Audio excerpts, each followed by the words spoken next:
Kami mahasiswa STKI PPGRI Bandar Lampung, program studi pendidikan matematika semester 4.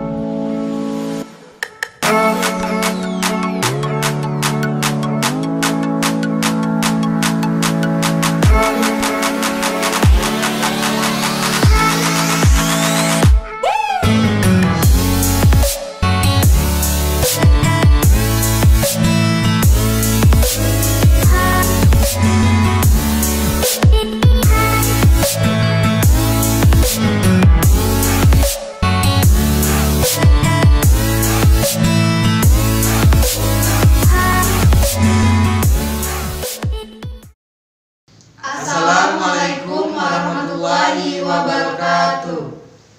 Tabipun.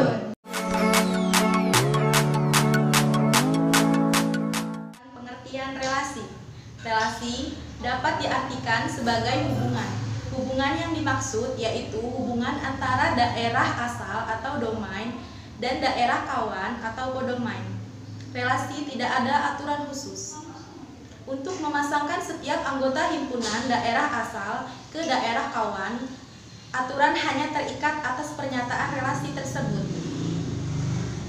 Setiap anggota himpunan daerah asal boleh mempunyai pasangan lebih dari satu, atau boleh juga tidak memiliki pasangan. Setelah sahabat mengetahui pengertian relasi, di sini saya akan menjelaskan contoh relasi. Relasi dapat diartikan sebagai hubungan. Hubungan yang dimaksud di sini adalah hubungan antara domain dan kodomain, daerah asal dan daerah kawan. Setiap anggota himpunan daerah asal boleh mempunyai pasangan lebih dari satu, atau juga boleh tidak memiliki pasangan. Setelah kita mempelajari tentang relasi, sekarang kita akan mempelajari tentang fungsi. Fungsi memiliki aturan khusus, yaitu daerah domain atau daerah asal harus memetakan tepat satu ke daerah kodomain atau daerah kawannya. Nah, sekarang kita masuk ke contoh. Suatu relasi disebut fungsi jika semua anggota himpunan daerah asal dipasangkan tepat ke daerah satu kawannya. Nah, jadi pada domain ini dipasangkan tepat satu ke daerah kawannya. Dalam kodomain hanya boleh memiliki satu pasangan. Nah, kita masuk ke sifat-sifat fungsi. Yang pertama ada fungsi injektif atau fungsi into. Fungsi injektif atau sering disebut fungsi into, fungsi F sama dengan A ke B dikatakan fungsi injektif jika dan hanya jika anggota kodomain hanya dipasangkan satu kali dengan anggota domain. Pada fungsi injektif, anggota himpunan daerah kodomain boleh tidak memiliki pasangan. Namun, semua anggota kodomain yang terpasangkan hanya ada satu, tidak boleh ada yang lebih dari satu. Untuk melihat lebih detail, perhatikan gambar ini. Yang kedua, ada fungsi surjektif atau onto. Memiliki ciri yaitu anggota kodomainnya boleh memiliki pasangan lebih dari satu. Namun, tidak boleh ada anggota kodomain yang tidak dipasangkan. Fungsi surjektif biasanya dipenuhi apabila jumlah anggota kodomain sama atau lebih banyak dari anggota domain. Perhatikan gambar ini untuk menambah pemahaman tentang sifat fungsi surjektif. Nah, yang ketiga ada fungsi bijektif atau korespondensi satu-satu, merupakan gabungan dari fungsi injektif atau surjektif. Pada fungsi bijektif, semua anggota kodomain dan domain terpasangkan tepat satu. Kebalikan fungsi dari fungsi injektif dan subjektif belum pasti fungsi dan pemetaan. Namun, kebalikan fungsi dari fungsi bijektif juga merupakan fungsi atau pemetaan.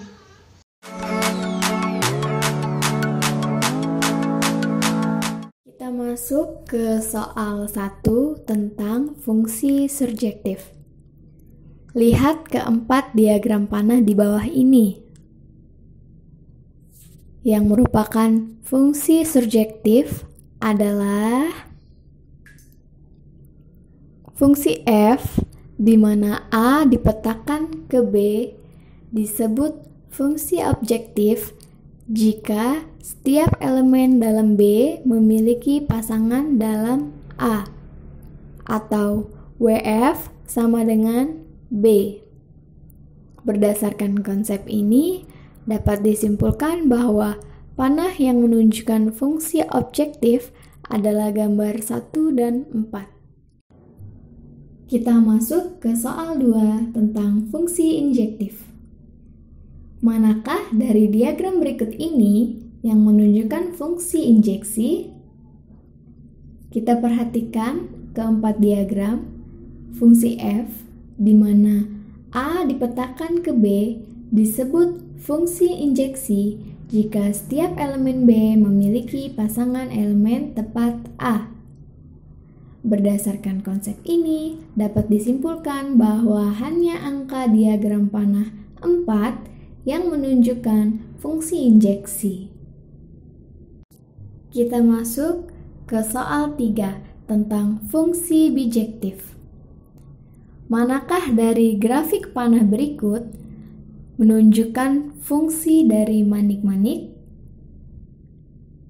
Fungsi F, A dipetakan ke B disebut korespondensasi 1 ke 1 ketika F secara bersamaan merupakan fungsi objektif dan fungsi injeksi.